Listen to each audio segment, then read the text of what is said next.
অবশেষে ১ লক্ষ কর্মী নিয়ে মালয়েশিয়া কলিং ভিসা মার্চের মধ্যেই চালু, সম্ভাব্য তারিখ ঘোষণা, নতুন সেক্টরে বিশাল নিয়োগ, বেতন, সতর্কতা ও পূর্ণাঙ্গ বিশ্লেষণ। প্রথমেই আমাদের প্রিয় দর্শকদের অনুরোধ করব, প্রবাস সংক্রান্ত নির্ভরযোগ্য, যাচাইকৃত এবং সময়োপযোগী আপডেট সবার আগে পেতে এখনই আমাদের চ্যানেলটি সাবস্ক্রাইব করুন, পাশে থাকা বেল আইকনটি অন করে রাখুন এবং ভিডিওটি সম্পূর্ণ দেখুন। কারণ আজকের এই বিশেষ প্রতিবেদনে থাকছে মালয়েশিয়া কলিং ভিসা নিয়ে সবচেয়ে বড় ও বহুল দীর্ঘ অপেক্ষা, নানা জটিলতা এবং প্রশাসনিক প্রক্রিয়া সম্পন্ন হওয়ার পর অবশেষে ১ লক্ষ কর্মী নিয়ে মালয়েশিয়া কলিং ভিসা চালু করার কার্যক্রম চূড়ান্ত পর্যায়ে পৌঁছেছে। সংশ্লিষ্ট সূত্রে জানা গেছে, আগামী মার্চ মাসের মধ্যেই কার্যক্রম আনুষ্ঠানিকভাবে শুরু হতে পারে এবং বিশেষভাবে বলা হচ্ছে যে মার্চের ১০ তারিখ থেকে ২৫ তারিখের মধ্যে ভিসা কার্যক্রম চালু হওয়ার বিশাল সম্ভাবনা রয়েছে। ইতোমধ্যে উভয় দেশের সংশ্লিষ্ট দপ্তরগুলোর সমন্বয় সভা সম্পন্ন হয়েছে, কোটা বণ্টন, সেক্টর নির্ধারণ এবং অনলাইন সিস্টেম প্রস্তুতির কাজ শেষ পর্যায়ে রয়েছে। এই নিয়োগ প্রক্রিয়ায় শুধু প্রচলিত কনস্ট্রাকশন, ম্যানুফ্যাকচারিং বা প্লান্টেশন সেক্টরই নয়, বরং বেশ কিছু আনকমন ও নতুন চাহিদাসম্পন্ন সেক্টরে বাংলাদেশি কর্মীদের সুযোগ তৈরি হতে পারে। যেমন মিল্ক ফ্যাক্টরি বা দুগ্ধ প্রক্রিয়াজাতকরণ শিল্প, যেখানে দুধ পাস্তুরাইজেশন, প্যাকেজিং, বোতলজাতকরণ, কোল্ড স্টোরেজ ম্যানেজমেন্ট এবং কোয়ালিটি চেকিংয়ের মতো গুরুত্বপূর্ণ কাজ থাকে। এই সেক্টরে সাধারণত পরিচ্ছন্ন পরিবেশে শিফট ভিত্তিক কাজ করতে হয় এবং ওভারটাইমের সুযোগ তুলনামূলক বেশি থাকে।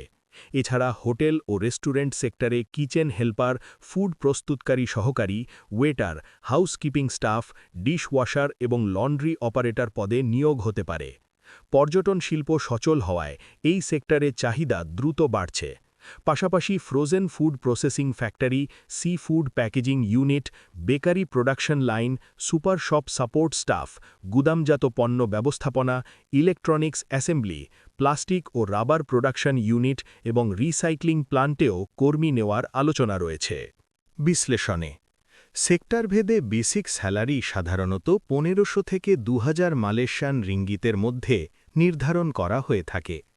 অনেক ক্ষেত্রে দক্ষতা ও অভিজ্ঞতার ভিত্তিতে এটি আরও বেশি হতে পারে। ওভারটাইম, সাপ্তাহিক ছুটির কাজ এবং সরকারি ছুটির অতিরিক্ত কাজের মাধ্যমে মোট আয় দাঁড়াতে পারে ২২০০ থেকে ২৮০০ রিঙ্গিত কিংবা তারও বেশি। বাংলাদেশি টাকায় আনুমানিক হিসাব করলে মাসিক আয় প্রায় ৫০,০০০ থেকে ৮০,০০০ টাকার মধ্যে হতে পারে। কিছু ফ্যাক্টরি সেক্টরে, বিশেষ করে মিল্ক ফ্যাক্টরি, ফুড প্রসেসিং বা ইলেকট্রনিক্স অ্যাসেম্বলি লাইনে ওভারটাইম নিয়মিত থাকায় অনেক কর্মী মাসে ৯০,০০০ টাকার কাছাকাছি ইনকাম করার সুযোগ পেয়ে থাকেন। পাশাপাশি অনেক কোম্পানি আবাসন সুবিধা, পরিবহন ও সাবসিডাইজড খাবারের সুবিধা প্রদান করে, ফলে সঞ্চয়ের পরিমাণ তুলনামূলক বেশি হতে পারে। তবে সুখবরের পাশাপাশি সতর্কবার্তাও অত্যন্ত গুরুত্বপূর্ণ। অনেক সময় দালাল চক্র বা অবৈধ এজেন্সি অতিরিক্ত লাভের আশায় প্রার্থীদের বিভ্রান্ত করে থাকে, তাই কোন ভুলগুলো করা যাবে না তা জেনে রাখা জরুরি। প্রথমত, অতিরিক্ত বা অস্বাভাবিক সার্ভিস চার্জ দাবি করলে তা যাচাই না করে কখনো অর্থ প্রদান করবেন না। দ্বিতীয়ত, কাজের অফার লেটার, ডিমান্ড লেটার এবং চুক্তিপত্র হাতে পাওয়ার আগে চূড়ান্ত সিদ্ধান্ত নেবেন না। তৃতীয়ত, মেডিকেল টেস্ট অবশ্যই অনুমোদিত সেন্টার থেকে করাতে হবে এবং সরকারি রসিদ সংগ্রহ করতে হবে। চতুর্থত, পাসপোর্ট কখনো দীর্ঘ সময়ের জন্য দালালের কাছে জমা রাখবেন না। অবৈধ এজেন্সি চেনার কিছু গুরুত্বপূর্ণ উপায় রয়েছে। যদি কোনো প্রতিষ্ঠান সরকারি অনুমোদনের প্রমাণ দেখাতে না পারে, বিএমইটি অনুমোদন নম্বর না দেয়, স্থায়ী অফিস না থাকে অথবা খুব অল্প সময়ে ভিসা দেওয়ার অবাস্তব প্রতিশ্রুতি দেয়, তাহলে অবশ্যই সতর্ক হবেন। ট্রেড লাইসেন্স, রিক্রুটিং লাইসেন্স এবং পূর্বের সফল প্রেরণের রেকর্ড যাচাই করা উচিত। সামাজিক যোগাযোগ মাধ্যমে চটকদার বিজ্ঞাপন দেখে বিভ্রান্ত না হয়ে সরাসরি অফিসে গিয়ে তথ্য যাচাই করা বুদ্ধিমানের কাজ।